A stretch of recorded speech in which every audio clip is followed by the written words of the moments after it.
Because you make plenty of income doesn't mean you can use it to qualify for a house. When that happens, it's really frustrating. But in this case, the solution was really sneaky. For reference, I'm a loan officer. I help people get mortgages to buy houses and sometimes refinance. So this woman comes to me. She explains to me that she wants to buy a small home between $250,000 and $300,000. Said, okay. She then goes on to explain to me that she had gone to a couple lenders and they had all told her she couldn't qualify because of her debt ratio.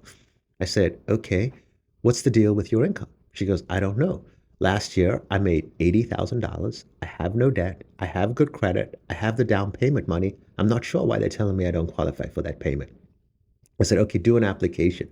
So she does an application, and I look at it, and sure enough, she made $80,000 in 2025, about $6,500 a month.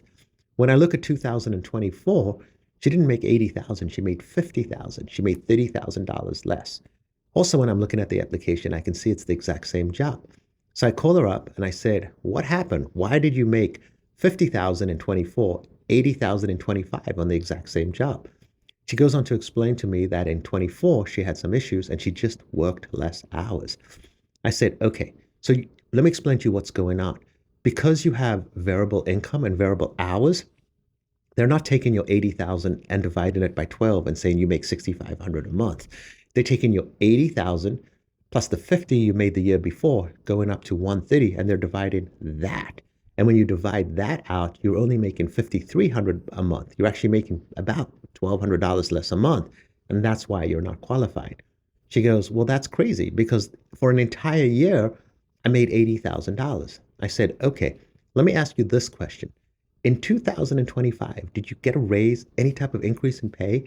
And she explained to me that at one point during the year, she got a 75 cents an hour raise. That's it, 75 cents an hour.